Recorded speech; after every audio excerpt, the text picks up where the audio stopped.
राधे राधे, जय श्री कृष्णा। आज हम आपके लिए लाए हैं एक और नई कहानी, सोने के अंडे देने वाली मुर्गी। सोने के अंडे देने वाली मुर्गी। किसी समय की बात है, एक छोटे से गांव में धनदत्त नाम का एक किसान रहता था। उसके पास ज़्यादा ज़मीन नहीं थी, न ही कोई बड़ा कारोबार। वह अपनी पत्नी सुमित्रा और बेटे मोहन के साथ सादा जीवन जीता था।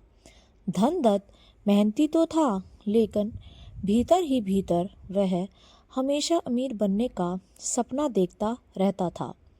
उसके पास कुछ गायें, 2 बकरियां और एक पुरानी सी मुर्गी थी, और वही मुर्गी हर सुबह एक साधारण सा अंडा देती थी, जिसे सुमित्रा बाजार में बेच देती थी या घर में ही उपयोग कर लेती थी।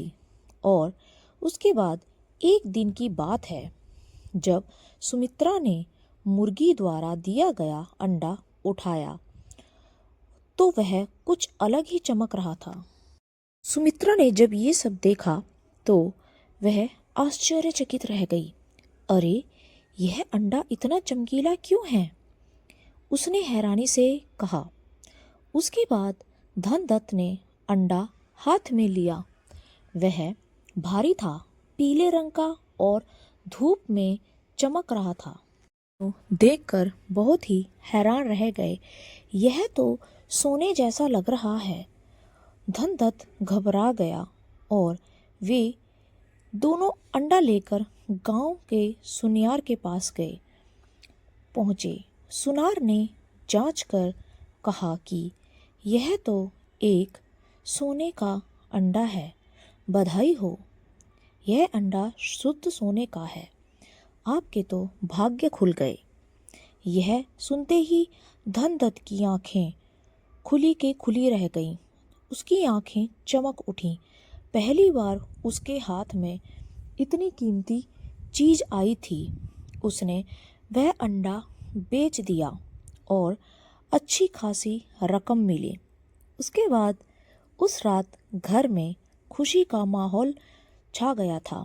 सुमित्रा ने बहुत ही स्वादिष्ट खाना बनाया।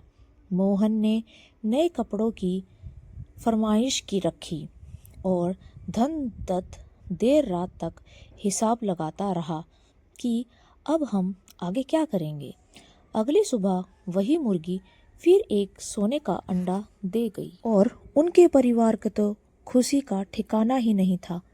फिर तीसरे दिन भी और चौथे दिन भी। उसके बाद ऐसे ही चलता रहा। अब तो धनदत्त का जीवन बदलने वाला था।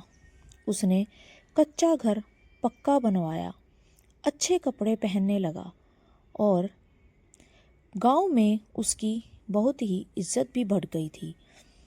लोग कहते थे कि वह तो अब बहुत अमीर हो गया है, और धनदत्त तो बड़ा ही भाग्यशाली निकला कि उसे सोने का अंडा देने वाली मुर्गी मिली। लेकिन जैसे जैसे धन बढ़ा, लालच भी बढ़ने लगा। उसके बाद धनदत्त यह सोच में पड़ गया, और उसने सोचा कि यह मुर्गी रोज सिर्फ एक अंडा देती है।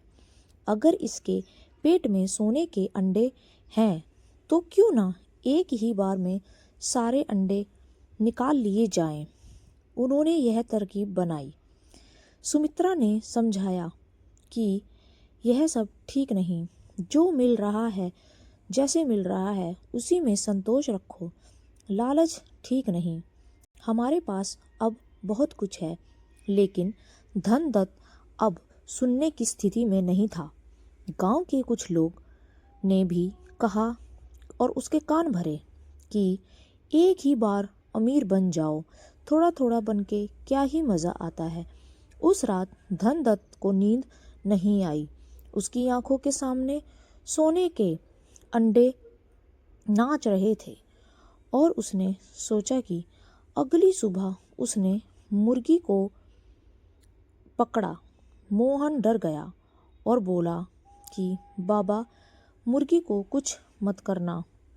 लेकिन धनदत्त ने किसी की नहीं सुनी, और उसने उस मुर्गी को पकड़ा। उसने चाकू उठाया और लालच में आकर मुर्गी का पेट चीर दिया। पर जैसे ही उसने अंदर देखा तो वह सन्न रह गया और उसमें उसे कुछ नहीं मिला। मुर्गी के पेट में कुछ भी नहीं था। वह न सोना था न अंडे।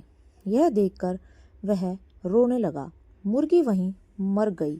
धनदत्त के हाथ कांपने लगे। उसकी समझ में आ गया कि उसने कितनी बड़ी गलती की है और इसकी सज़ा उसे अब चुकानी होगी। अब न रोज का सोने का अंडा था न ही मुर्गी। कुछ ही महीनों में धन खत्म हो गया। खर्चे बढ़ गए। आमदनी बंद हो गई। फिर वही पुरानी गरीबी आ गई और वे गरीबी में अपना जीवन व्यतीत करने लगे। गांव वाले अब कहते, लालच का फल हमेशा बुरा ही होता है और उसका फल तो चुकाना ही पड़ता है। धनदत्त रोज उस जगह बैठकर रोता जहाँ कभी मुर्गी रहती थी। वह अपने बेटे से कहता, हमने बहुत बड़ी गलती की है बेटा। याद रखना, जो धीरे धीरे और ईमानदारी से मिलता है वही टिकता है और जो एकदम से मिलता है वह कभी नहीं टिकता। मोहन ने यह बात दिल में बिठा ली। आइए जानते हैं हमें इस कहानी से क्या सीख मिलती है। लालच बुरी बला है। जो हमारे पास है उसी में संतोष रखना चाहिए। ज़्यादा लालच करना अच्छी बात नहीं। जल्दी अमीर बनने की चाहत अक्सर सब कुछ छीन लेती है। तो यह थी हमारी आज की नई कहानी। अगर आपको हमारी कहानी अच्छी लगी हो तो चैनल को सब्सक्राइब, वीडियो को लाइक शेयर ज़रूर करें। मिलते हैं अगली एक और नई कहानी में। तब तक के लिए राधे राधे, जय श्री कृष्ण।